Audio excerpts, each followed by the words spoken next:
my screen and let's look at who owns pricing and why that's the wrong argument.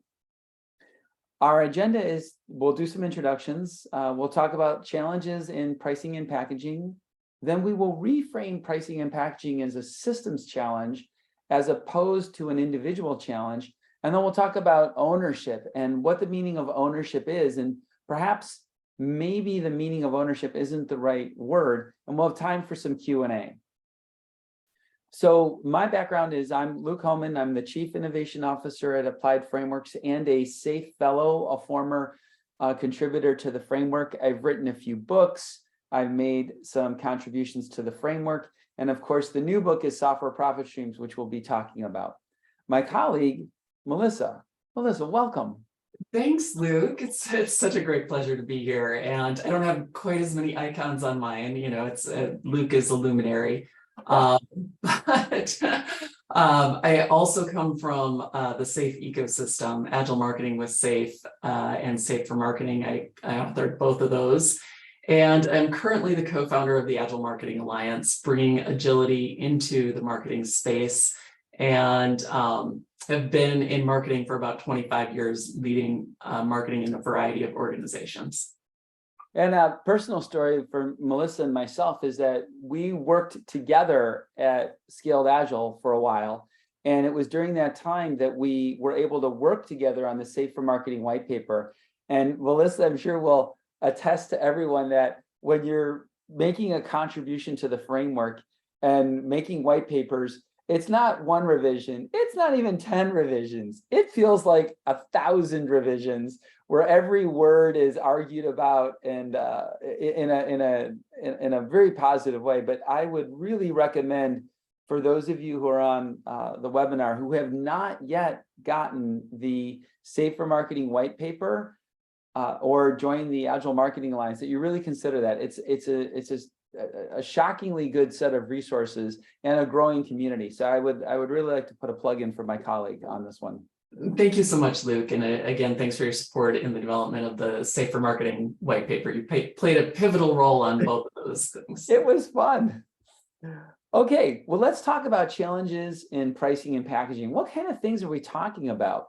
Well, Melissa, one of the things that you've always talked about is this silos can be helpful for a point in time because we got to do work, but then maybe not. Well, yeah, I mean, the siloing introduces delays, it introduces handoffs, and especially with something that can be as contentious as pricing. You know, you think about it, you think about all the people who want to have a hand in it, and you have the people here, and this is why I love this cartoon, you have the people behind their castle, and imagine them lobbing their pricing ideas over to the other side. And then you have the people in the middle watching this happen and saying, well, maybe I want to say something about this. Or maybe I have to, right? Maybe your pricing decision affects our license agreement. Or maybe your pricing decision, like, hey, let's have a discount for the conference. And then the conference team, which I know you've managed, the product team comes up to the conference team was like, hey, for the conference, I want to have a discount. And they're like, excuse me, the conference is 2 weeks away. You're not going to get a discount in 2 weeks. And so the siloed mentality can also affect the timing. The other thing is that we have this idea, like especially in product management, right? I'm the product manager. I own everything. And you hear this in these goofy phrases in Silicon Valley, you're the CEO of the product. And so what is this belief system that one owner can rule them all? I mean, do marketing people feel that way too? Well, it's left over from the legacy thinking, right? Of egos and of people who, we consolidate power in this way, right? What we can control. And in Agile, we're trying to move away from that ego-based, consolidated power thinking, that our power structure is on the decisions we make or the size of our budget. And we're trying to get to the right solution, not have this one ring to rule them all. I love that. And then when we are using tools, we're often using the wrong tools or no tools at all. Oh, you guys are seeing our notes in the slides. We forgot to delete our notes. But we're using the wrong tools. And what I mean by the wrong tools is that I've seen in some situations where people are trying to cram pricing decisions into their agile management tool, as opposed to using the other tools that are available, which is pretty wild about the tools and the tool usage. Totally agree with you. Well, let's talk about reframing pricing and packaging as a systems challenge. A software business model, and when we say software, we mean a software-enabled solution.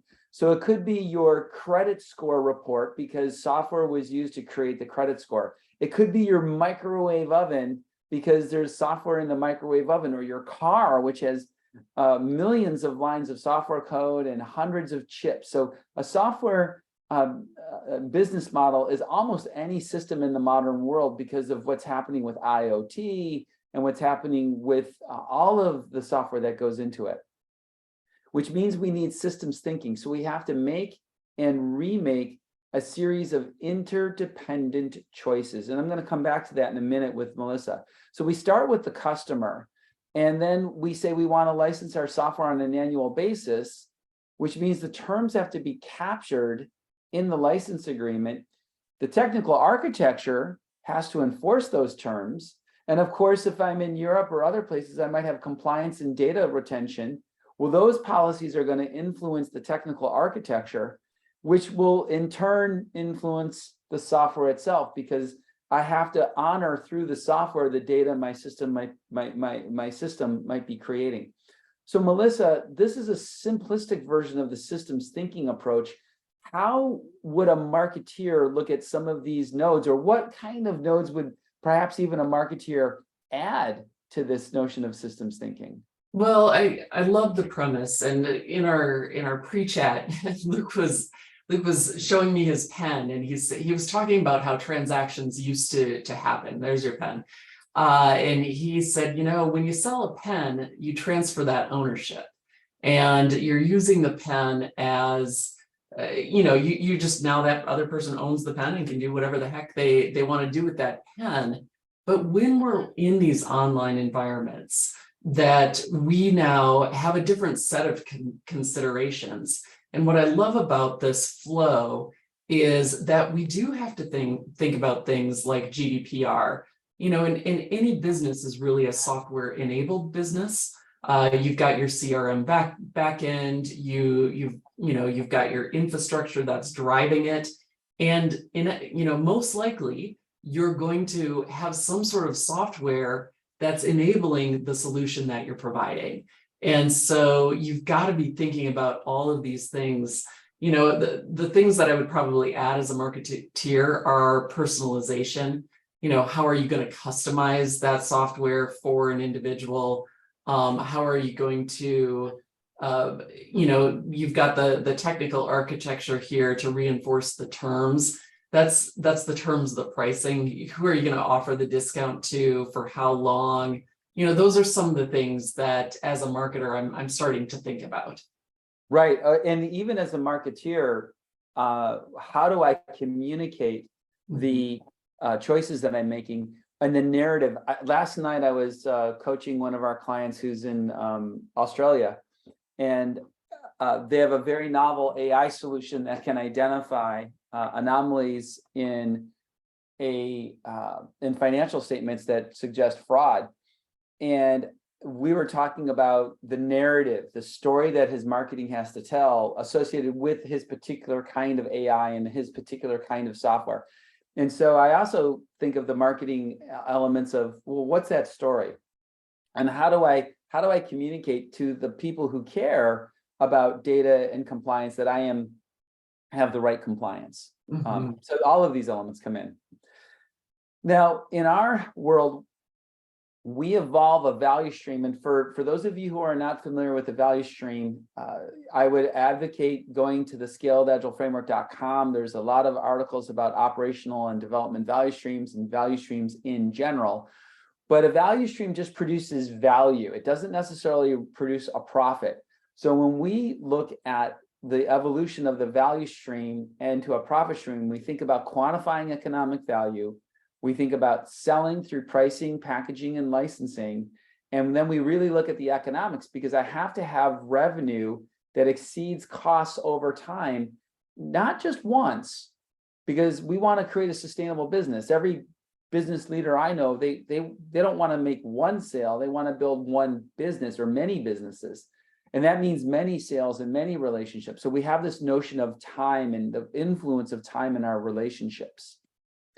Yeah, I feel like, Go ahead. just to add it in for some of the marketers, that we talk a lot in agile marketing around organizing around value.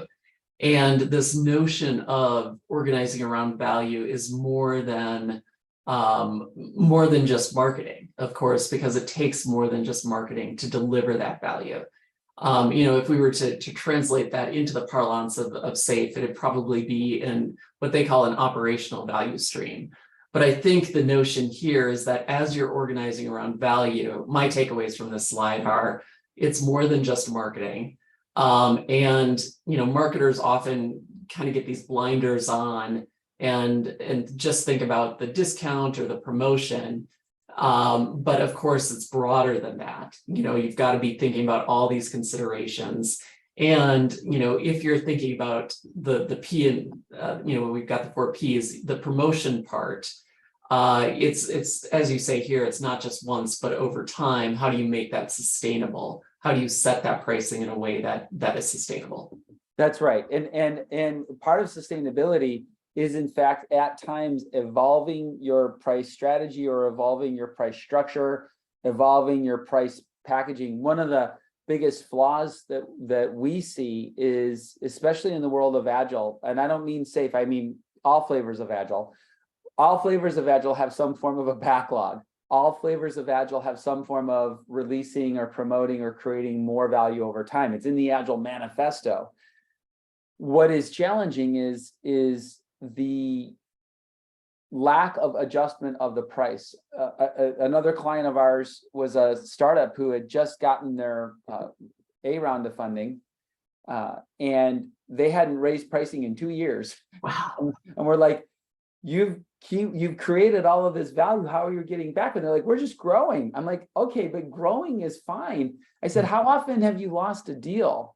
And they're like, we pretty much never lose a deal. I'm like, okay, but that's actually a sign that your price is too low. If you never lose a deal ever, chances are it may not be enough, especially in this case, it was in the B2B space. So pricing in a way that you really are recouping the economic value or your portion is really critical. Love it. So when we talk about profit stream design, we look at sustainability. We look at 3 kinds of sustainability, and Melissa mentioned this. The first kind of sustainability is the sustainability of the solution. Is the solution evolving in a way that continues to meet market and customer needs? Economic sustainability, as you're making the solution more valuable, are you recouping the money? Are you creating a fair value proposition? Are you also being fair to your customer? Are you looking at total cost of ownership? Your new and improved version of software may be garbage to your customer if they have to retrain 1,000 workers across 20 assembly plants. We can get pretty unhappy when people like Netflix take away our DVD streaming service or a DVD delivery service when streaming isn't ready. So economic sustainability also looks at the impact on the customer. And finally, relationship sustainability. And this is one of those aspects that are really critical. What is my relationship with my suppliers, the people I'm using to build out my platform? What is my relationship with my customers? What is my posture, and what is my relationship with regulatory agencies? Am I like some companies, sadly in Silicon Valley, that explicitly flaunt laws? Or am I going to be a better corporate citizen and have a different kind of ethic that says, hey, look, if GDPR says I'm not supposed to retain data, I'm not. And I'm going to honor the choices that we need to make among our people that we're serving. So let's look at some of the groups. We've talked a little bit about product management, product marketing, but in reality, there's a lot of different groups involved. And Melissa, one question I like to ask is, do we miss anyone? It's a great question. I'm sure everybody in the organization probably gets impacted. I'm thinking of customer success teams, and they're on the front lines, and they're probably the first to get questions around these things. And let's say that we deploy a new pricing strategy, and they're getting questions, and they might have some input on how these things might land. Yeah, I love the fact that you brought up customer success or customer care. I moved to Silicon Valley quite a number of years ago, but I remember moving to Silicon Valley, and I was working for a fantastic CEO, Daniel Lewin, who was on the original Mac team. And I remember we were talking about customer care, and he said, "Luke, if the customer care people can't answer a sales question, then they're not doing their job." And I was like, whoa, like, I always thought of customer care as, is the power, is it plugged in, is it turned on? And he's like, no, no, no, no, no. Customer care is so much more than that, especially in the professional and business space. You want your customer care organization. So we'll have to make a note that in the next version, we'll add that, but it's true. Well, who should own the system? Let's look at the concept of ownerships. When we look at the ownership of the system, we first have to understand what the system is, and then what it is a tool. So what we did is we looked at all the different nodes that we felt were critical for pricing, packaging, and licensing, and we organized them into a representational form, and then we put it into a canvas. I am friends with Alexander Osterwalder and other people who've built these canvases like the business model canvas or the value proposition canvas. And we thought that a canvas and its compact representational form would be good for what we're trying to communicate. Yeah, I love this notion of a canvas, because especially with something as complex as pricing, and we started off this webinar talking about the complexity of pricing, and we've just reviewed the slide saying here's all of the people who are involved, and unless we have a way to simplify the conversations, give them some focus, then that's when these pricing decisions can stretch out over months or even years. Well, and it's also the idea that the canvas helps me as a checklist. Sometimes when you're looking at tools, and sometimes you're looking at tools in your home, one set of tools I have is this little plastic kit just for small repairs, and you open up the kit and it's got about 60 different tools, but it's pretty much every tool you'll need for the basic of home repairs in one little plastic box. And of course, there's special tools and special wrenches, but for most of what you're doing at your home, there's a small set of tools that you're going to use consistently. And so having this kind of compact representational form helps you remember, oh yeah, I have to think of these things together. So we've organized the canvas. It's not just a set of blocks. There's actually a specific organizational structure. There's 3 rows. The top row is solution sustainability. The middle row is the economic sustainability, and the bottom row is the relationship sustainability. And there's also columns. The monetization column is really the central piece, because that's where we talk about the exchange of value, money for software, between the customer and the solution. So the left-hand side is the customer, and the right-hand side is the solution. And the bottom is compliance. Now, this slide has a lot of words on it, but what it allows us to do is it allows us to bring in other groups and other elements to the pricing discussion in a way that creates that holistic solution. Yeah, and just to be clear, you have training around this. You enable people on how to use this. Is that correct? Yes, we have a series of, so we wrote a book. So that I always think of communicating knowledge as I want to get the lightweight overview. Go check out the website or even check out the webinar. I want that additional information, and I'm a self-learner and I just like to consume knowledge through reading. Well, now you have a book. Most of us, though, do better when we have multiple modes of learning input. I can talk to someone, I can listen to an instructor, I can have something as a reference. And so that's where our training kicks in. So thanks for mentioning that, Melissa. But for those of you, we'll follow up in the show notes, but obviously for those of you who would like that kind of training, you can learn our training at profit-streams.com. Okay, so the canvas gets organized and it's got this nice, lovely structure, but we still have to answer the question, and we didn't answer it yet. Who should own the system? Well, let's talk about this. We start with mental models. So before we talk about ownership, we have to talk about mental model. If you're working with other people, you have a personal and individual mental model of what you think you're responsible for. It's your job. It depends on who your boss is, and here's my responsibilities. So product managers have a certain set of responsibilities, and product marketing managers have a different set of responsibilities, or the marketing side. Now, Melissa, I'm going to ask you a specific question, and this is unrehearsed, everyone. So let's see how she does real time.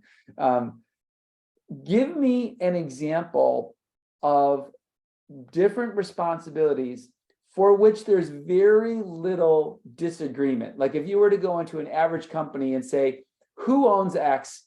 The average answer would be almost always, well, product management owns that. Yeah. And if I said, who owns Y? You'd say, the most average company would say, well, marketing owns that. Mm-hmm. So what is one thing that you would consider that product management kind of really does own in a way that is non-controversial? Well, I feel like the product manager owns the product roadmap.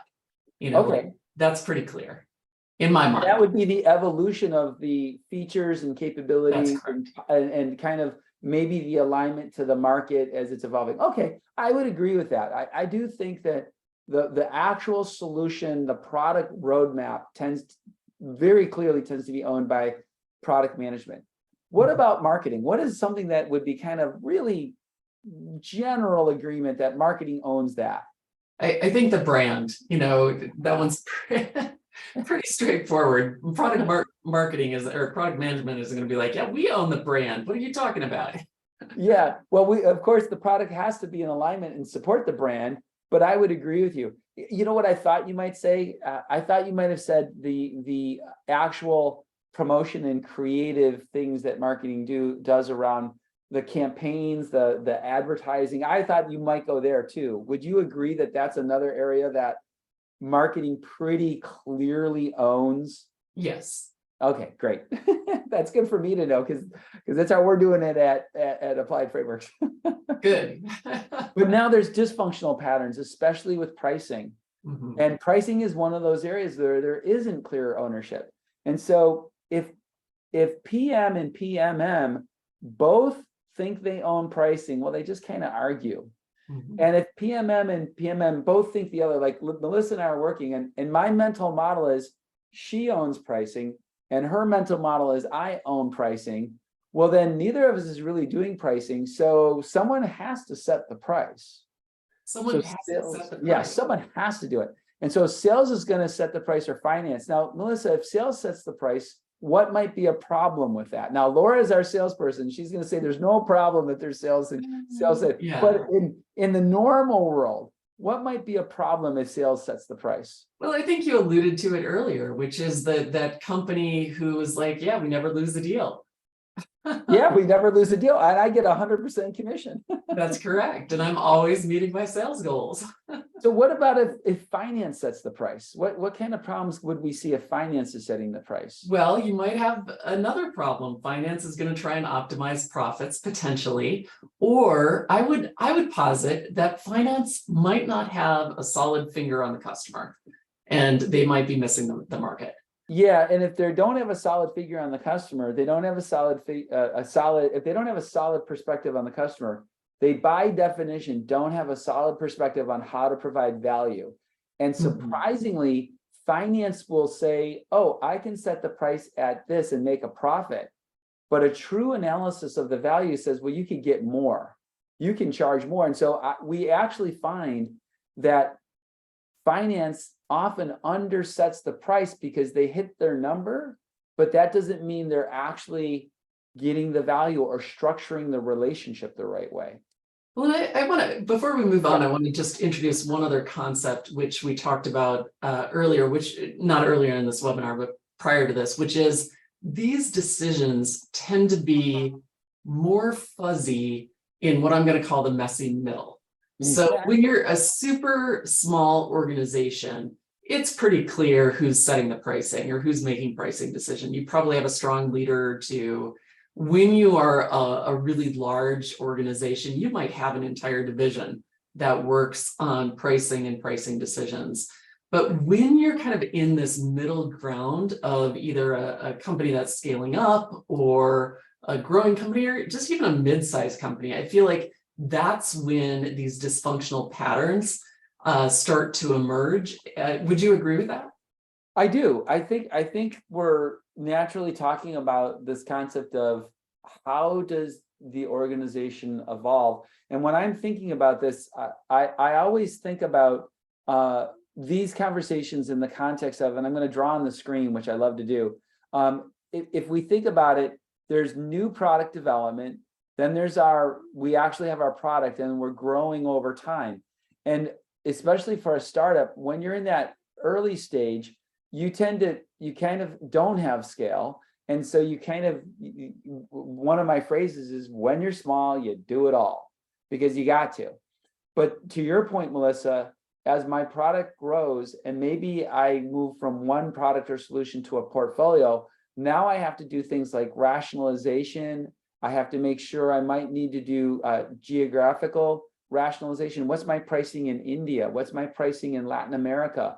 What's my pricing in Europe or Canada? So to your point, I think it's really powerful what you talked about, which is sometimes neither product management nor product marketing will own pricing, because the organization's complexity and scale is such that you have to pull it into a group to create rationalization within the pricing function. But let's see what happens though if we move on and we say, what is this notion of moving from ownership to stewardship? And Melissa, I really love for you to take this one, because you've got that there's also an empathy in the way you describe this. So I want everyone to hear that. Yeah, so I feel like, especially in in an agile environment, we're trying to get away from the woman on the left. And it's interesting as we're looking for images on these slides. I was putting in all kinds of keywords trying to find the right image. And you know what image popped up with this woman is when I put in ego, right? So when we think of ownership, again, this is where we started. It's often intertwined with ego, and something we want to own, something we want to get credit for, something that we feel like is empowering to us. And moving into a mindset of stewardship now puts us into a different mindset. You talked about those mental models. It says that we are guardians of pricing for the good of the customer, for the good of the organization. And it's those pillars of sustainability that you mentioned, right? We've got to maintain these relationships with our customer. We've got to exist as a company, and otherwise we're not serving our customers. And it's got to deliver value. It's so funny that you talked about ego and this notion of satisfying and satisfying stakeholders. I have a friend that I met at Adobe, Hart Schaefer, and we were talking about, like, what's the best definition of product management? And he once said, well, people think that you delight some stakeholders, but the reality is you delight all stakeholders. You're delighting your customers by helping them succeed. You're delighting your finance team by giving them something that does make a profit. You're delighting your sales team by structuring the deal so that their needs are met. So it was this very interesting and ultra simple definition. So if I'm going to move from ownership to stewardship, what that leads us with is that there's literally only one functional pattern for pricing. We're working together as a system to optimize the system. So what that means is we agree that this group is the steward. And notice how this definition scales. If you're small, you might have just the CEO and the founder of 10 people, and the CEO is the steward. The company expands and you hire your first product managers and your first marketing people. as long as we know who the steward is, we'll succeed. In the very large organizations that Melissa has worked with and talked about, you have a separate pricing group, and that separate pricing group is the steward of pricing. So that's how we see this. Melissa, do you want to add anything to this notion of this? Like, we think there's really literally only one functional pattern. I think you're right. And as you were talking, my head kept going back to the agile mindset. And it's that shift. That's really what we're talking about here, is just one more fundamental shift from this ownership, this siloed thinking, into a more collaborative environment, into one that's focused on delivering value. And pricing has been left out of the conversation. And so it's time to invite pricing back into that conversation. Yeah, and I'm so glad you said agile, because inadvertently we've over-rotated on the term like product owner, right? Mm-hmm. I'm the product owner, and it's how do you get away from the feeling of ego when you start with a word that is laden with ego, right? Imagine if Scrum had started with product steward as opposed to product owner way back when Scrum was being introduced. I think we would have had a lot of very different conversations over decades had we not started with the word owner in some other word. So we're now at our point of discussion. And we before we get there, we'd love for you to buy the book Software Profit Streams. It's available on Amazon. And we would certainly love to have you join the Agile Marketing Alliance. I am a member, and I'm a member partly because I'm Melissa's friend, but mostly because I actually get value from it, and I'm selfish. Well, we're glad to have you part of the community. It is the largest free online community of Agile marketers, and we're global in nature, so you're able to connect with people from all over the world. And again, no cost to join, because our mission is to increase the depth and the breadth of Agile marketing, and we are working to bring that community together. It is fragmented in nature. Absolutely. So, Laura, I don't know if we have any questions. I know I had one question from a friend coming in, but have we had any questions or any comments in the chats that we should be looking at? Not yet, but that's, a good call for any thoughts, questions. If you want to check in with what some of the other folks might be thinking, I'm curious, question to people who are here, in your experience, the people who are listening, is there an owner of pricing, or is it historically been more collaborative in your experience? Like, how does it work in the companies that you're coming from or have worked with or have experience with? And you can just post your answers in chat. And I'll turn it back over to you, Melissa and Luke. Well, one of the questions that we got coming in that Melissa already answered was this notion of scale and what happens in the truly largest of large companies. Now, there's an element to that scale, though, that I think is important. And Melissa, if I'm working in this very large company and I have a pricing group and I'm in product management or in product marketing, so in product management, I might think I've produced enough value, I want to raise my price. I have to kind of work with that group. Or in product marketing, you might think, hey, look, we've got a really special thing and we want to do this kind of promotion, or at this conference or at this event, we want to do this promotion. And we have to go work at that group. Does this mean that we want everyone to know a little bit about pricing, or is it really, we don't want people to know too much about pricing? We just want the one centralized group to be the people making those decisions? Well, I mean, I've got my opinion. I'd be interested in your thoughts on this as well. I feel like in my head, I'm going back to that slide where we've got all the different groups who are impacted by pricing decisions.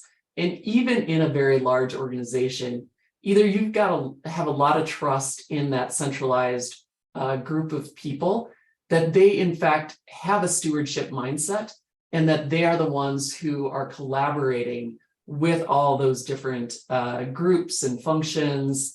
And in a healthy, functional organization, that's what's happening.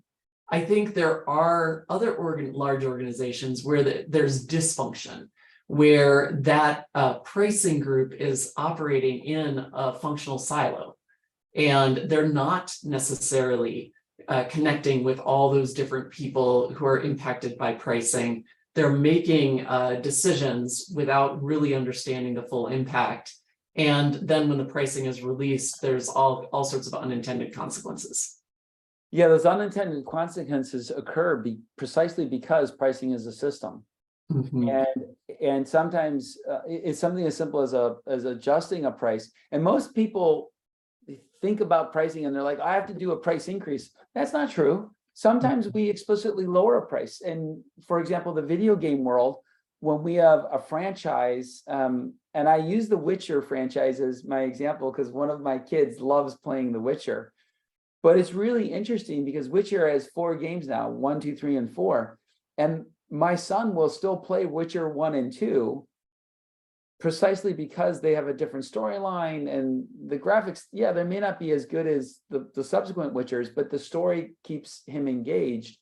And the higher level point is that adjusting prices is part of that system. And you don't want to just raise them because you can have unintended system consequences. Sometimes the system response is, I'm going to lower this so I can raise this and I'm going to maximize the total benefit.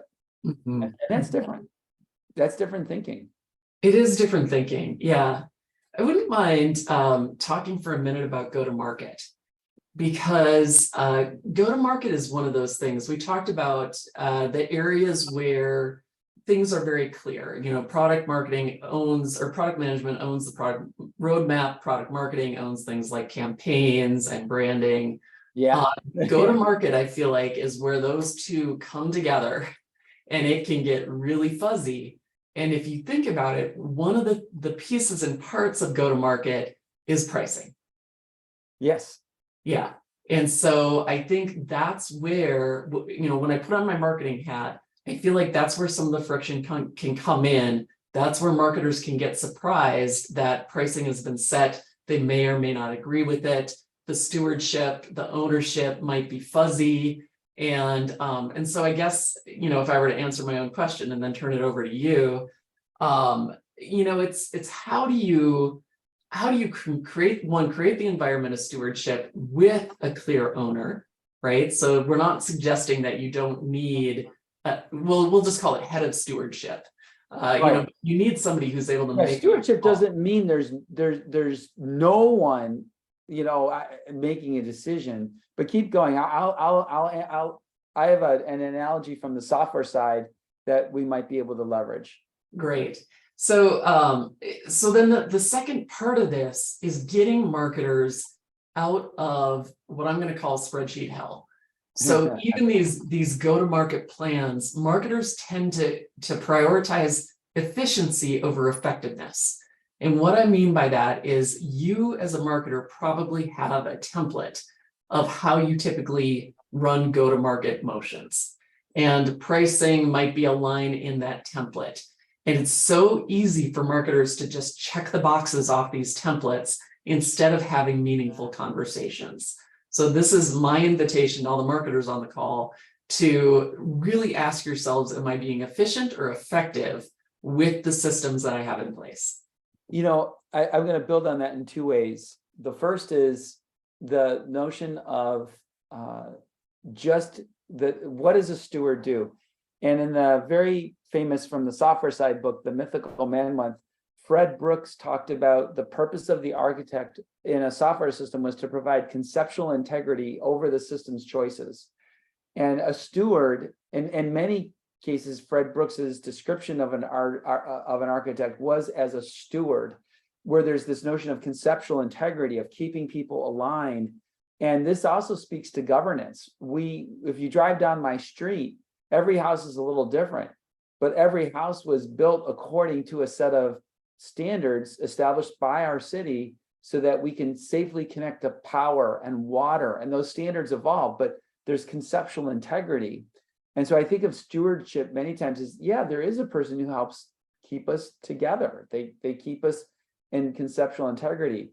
But the other thing that I'm thinking about is Laura and I were talking last week about how hard it can be for that initial launch, because we've all been through the first launch and it's always the hardest. And to your point about checking the box and efficiency is like, did we do pricing? Yes, thank God, check.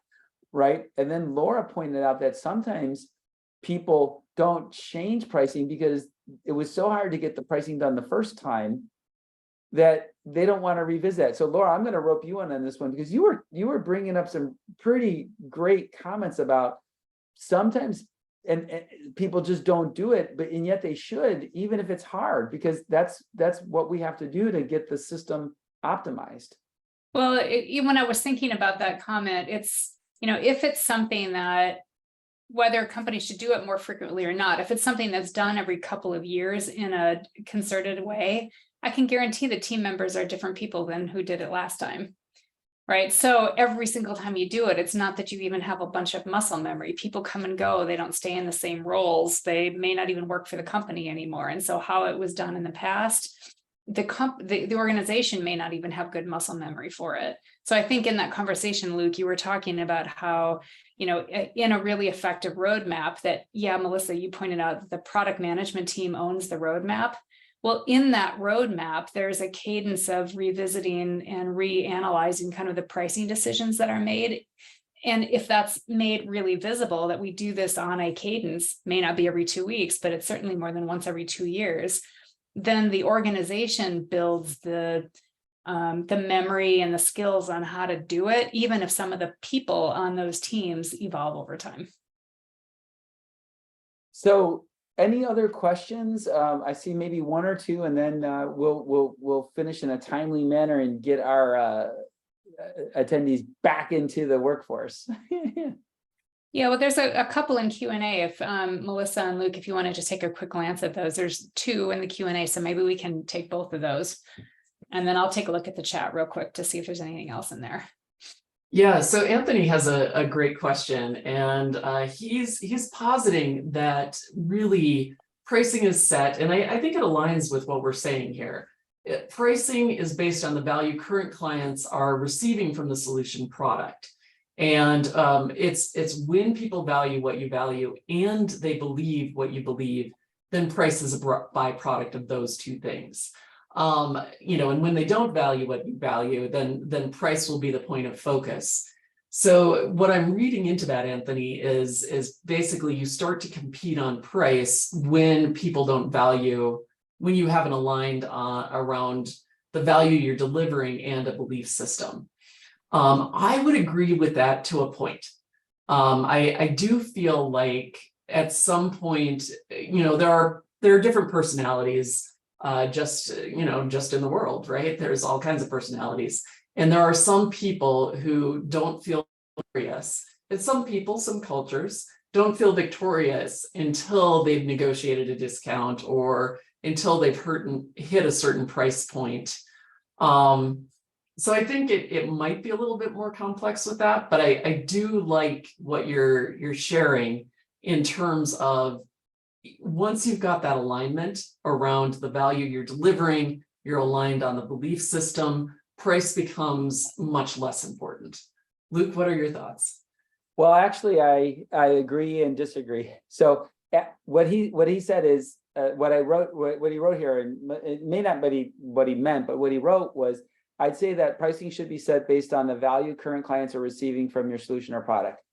Absolutely. In fact, that is the central part of the first part of our book, and it's the first piece of the pricing canvas is what's your customer, what's the value, what's the customer benefits, and in some cases, are you providing more value than you need to because the customer doesn't realize the benefit, and how does the benefits work as a system? So Anthony, we agree that is the foundation. However, now we start to get into the subtleties of the psychology of what kind of buyer are you selling to?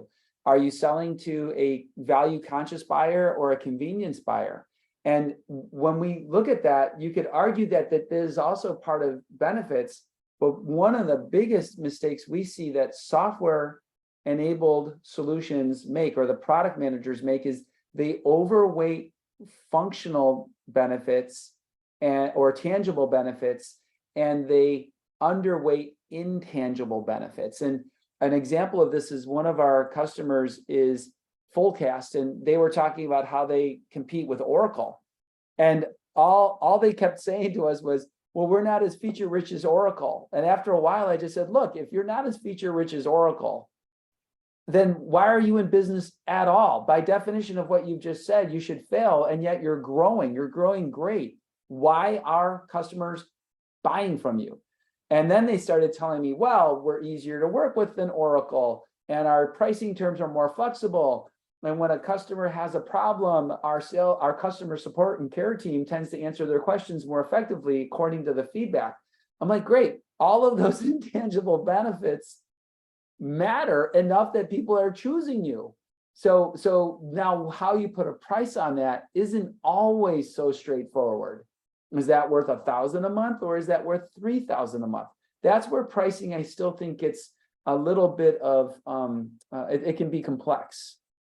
Okay, let's move into the actual questions and answers. Matthew Abram has a question. Pricing is a collaborative activity, but generally accountability for pricing lies with product management, as that function owns the P&L. In the agile environment, if pricing accountability is with a collaborative team, then who owns the P&L for the product? Well, I would actually say, Matthew, that's why in many agile environments, product management does own pricing, because they do own the P&L. However, in very large organizations, we have seen that centralized pricing group owns the P&L. I'm not arguing whether it's the perfectly right choice. I'm simply saying that there are some other patterns. And in some organizations, I have seen product marketing own the P&L, and product management really is much more technically oriented. And so then pricing kind of coalesces with the P&L into a different group. So we're not arguing for a uniform answer. We're talking about the patterns that tend to create the best success. But I would agree with you, Matthew, that part of the pattern of pricing is also the pattern associated with the profit and loss. And sometimes, to Melissa's point, and Melissa, I'll let you jump in here, this is where the operational value stream is kind of who owns the operational value stream is often who owns the P&L. Yeah, and I think that I'm reading some subtlety in here too around the ownership versus the collaboration, and that we're not saying that there shouldn't be a main steward, right? There does have to be that accountability built in, and the accountability probably isn't with the entire team. That there is still somebody who makes that decision ultimately for the team. But we're saying that instead of arguing, I own it, no, you own it, that we shift our mindset towards this more collaborative approach, and that we make better, more informed decisions. I don't know that we're going to get to the point where we have collaborative accountability for the P&L. As I was saying that, I was like, well, there's certain incentives that you can do to make sure everybody feels like they're an owner of that or has a stake in it. But ultimately, you've got to have some structure, even if it's lightweight structure, to help guide these things. Yeah, just like the architect in the technical solution, when there's competing ideas on how to solve something, the architect is going to kind of make the final decision. And I'm going to argue for conceptual integrity. So we were working with a company, Endeavor, they're out of Montreal, and we were finalizing their new pricing and packaging. And we made one small change so that every component has the same structural consistency, which created conceptual integrity. And the marketing team on the call with us were like, yeah, we can communicate this now. We don't have to say the product is this, and then it's this. We can say it's this and this and this, and it's completely uniform, and there's conceptual integrity. Okay, last one is Subraham BVS says, every organization works for profits having different value streams in place in pursuit of this organization's trying to get maximum throughput. But if project biddings are not properly done, then how can we correlate profit streams with productivity, which never meets and always has a team burnout? Boy, that's a very, very complex question. the way I would suggest this is that it sounds like it's dealing with not necessarily product-oriented pricing, but service-oriented pricing. And our focus in this webinar was truly product or solution pricing, not services pricing. And so, Subramaniam, I think that the idea that you're raising is actually quite a hard problem, and we might lodge a different webinar with Melissa, but service pricing has kind of different physics and different structures than product and solution pricing. I don't know if you want to add anything to that, Melissa. Yeah, I mean, I agree with you, because we're introducing now this concept of productivity, right? And how do you price for productivity? And I feel like that is a slightly different question. It's a very valid question, and as you said, a complex one. So thank you for submitting it. And I think there is probably a whole other webinar, if not a whole other profit stream canvas that could be created around that. Well, and I get nervous about that too, because when I'm pricing for productivity, I'm going to go back to what Anthony said about value, right? The foundation is value. There's this great funny joke that says this person is working in the plant, the manufacturing plant for 40 years, the best maintenance technician, and they retire. And then the next week the machine breaks and they come in and he gives them an invoice, and it only takes him 15 minutes to fix the machine, and his invoice is $10,000. And the plant manager is, you work 15 minutes and I'm not paying you $10,000. So he sends him a new invoice that says 40 years of experience in learning how to fix machines, 15 minutes of providing advice, $10,000. And so you have to be really careful about this notion of efficiency, because again, you're going back to Anthony's comment, it starts with value and the impact of that value to your customer, and efficiency, if measured only in time, can be detrimental to the value that you acquire as a service provider. And so, yeah, maybe we'll go ahead and have another webinar on that. I think we're done. Melissa, thank you so much. It's been such a pleasure. I mean, there's so much to cover in pricing. We chose one little slice. I hope our audience found it of value, and I know I learned something. So thank you for doing this webinar together. Excellent, thank you, Laura. I'll just wrap it up by saying we'll be sending out the link to people who've registered. And if you do think of any other questions that you didn't ask and you want to, all of our information is in that email that we'll be sending them out. So, your question might end up being the next webinar topic. So definitely send it to us if you have more thoughts on this. Thank you, everyone. Bye-bye.